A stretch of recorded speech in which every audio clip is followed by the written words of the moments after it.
ఈరోజు చాలా పెట్రోల్ బంక్స్లో చాలా రష్ కావడం జరిగింది. ముఖ్యంగా పబ్లిక్ అందరు కూడా చాలా ప్యానిక్తోని అందరు కూడా పెట్రోల్ బంక్స్ దగ్గర పోతున్నారు. ఈరోజు నేను, మన అడిషనల్ సిపి గారు, జాయింట్ సిపి గారు, మన కలెక్టర్ గారు హరిచందన గారు, మన district civil supply officer Srinivasu అందరూ కలిసి మనం ఒక రివ్యూ మీటింగ్ పెట్టుకోవడం జరిగింది. దాంట్లో మనకు తెలిసిందేమంటే ఎటువంటి స్కేర్సిటీ లేదు, మనకు సఫిషియంట్ స్టాక్ ఉంది.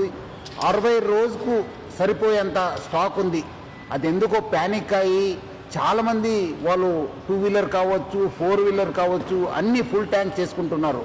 మనము మొన్న 22 రోజు చూస్తే 3024 KL మనకు ఆ రోజు సేల్ కావడం జరిగింది. నిన్నే చూస్తే 6400 KL మనము సేల్ కావడం జరిగింది. అంటే ఆల్మోస్ట్ డబల్ సేల్ కావడం జరిగింది. పబ్లిక్ అంతా ప్యానిక్తోని ఫుల్ చేసుకుంటున్నారు. ఎవరు కూడా ప్యానిక్ కావద్దు. సఫిషియంట్ ఫ్యూయల్ ఉంది మా దగ్గర, సఫిషియంట్ స్టాక్ ఉంది.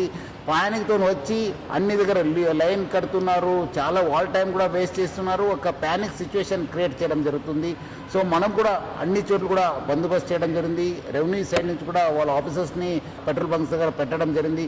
ఈ మధ్యలో కొంత పెట్రోల్ బంక్స్ కూడా నో స్టాక్ ఎందుకు పెట్టారంటే మనము డబల్ సేల్ కావడంతో ఉన్న ట్యాంక్లో ఉన్న మొత్తము ఫ్యూయల్ అయిపోయింది. సో ఈ రీఫిల్లింగ్ కోసము మనకున్న 320 ట్యాంకర్స్ ఉన్నాం హైదరాబాద్ సిటీలో. 4 రావడంలో కొంచెం టైం కావడంతో అక్కడ నో స్టాక్ పెట్టడం జరిగింది. కానీ ఫ్యూల్ లేదని చెప్పి వాళ్ళు నో స్టాక్ పెట్టలేదు.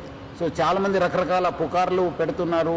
చాలా చోట్ల అక్కడేదో గుజరాత్లో అయింది, ఢిల్లీలో అయింది, రాజ్కోట్లో అయింది, సూరత్లో అయింది, చాలా షార్టేజ్ ఉందని చెప్తారు. అలాంటి ఎవరు పుకార్లు నమ్మొద్దు. పబ్లిక్ ఎవరు కూడా ప్యానిక్ కావద్దు. సఫిషియంట్ ఫ్యూయల్ ఉంది మా దగ్గర. 60 రోజుకు సరిపోయేంత ఫ్యూయల్ ఉంది. మనం చాలా డీటెయిల్గా రివ్యూ చేయడం జరిగింది. సో పబ్లిక్ ఎవరు కూడా ప్యానిక్ అయ్యి పెట్రోల్ బంక్స్ దగ్గర చేరొద్దు.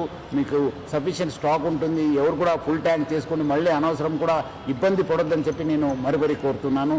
అదేవిధంగా పెట్రోల్ బంక్స్ ఎవరెవరు ఉన్నారు, హెచ్పిఎస్సిఎల్, ఐఓసిఎల్, బీపీసీఎల్, నైరా వాళ్ళతో, ప్లస్ అదేవిధంగా రిలయన్స్ యాజమాన్యతో కూడా మనము టచ్లో ఉన్నాను. వాళ్ళతో కూడా మాట్లాడడం జరిగింది. వాళ్ళు కూడా ఇదే చెప్తున్నారు, ఏమంటే అనవసరం ప్యానిక్ సిచ్యువేషన్ క్రియేట్ అయింది సార్. సో అలాంటి పరిస్థితి లేదు, సఫిషియంట్ ఫ్యూయల్ ఉందని కూడా వాళ్ళు తెలియపరిచారు. కొన్ని చోట్ల ఈ వీడియో సర్క్యులేట్ అవుతున్నాయి. ఎందుకంటే చాలా లైన్స్ ఉండడంతో సోషల్ మీడియాలో బాగా సర్క్యులేట్ కావడం జరుగుతుంది. ఇక్కడ రష్ ఉంది, ఇక్కడ రష్ ఉంది, ఇక్కడ నో స్టాక్ బోర్డు ఉందని చెప్పి. సో అలాంటి ఎవరు కూడా వార్తలు నమ్మొద్దని చెప్పి నేను ప్రభుత్వ తరపు నుంచి, నా తరపు నుంచి, జిల్లా యంత్రాంగం తరపు నుంచి కూడా కోరుతున్నాను.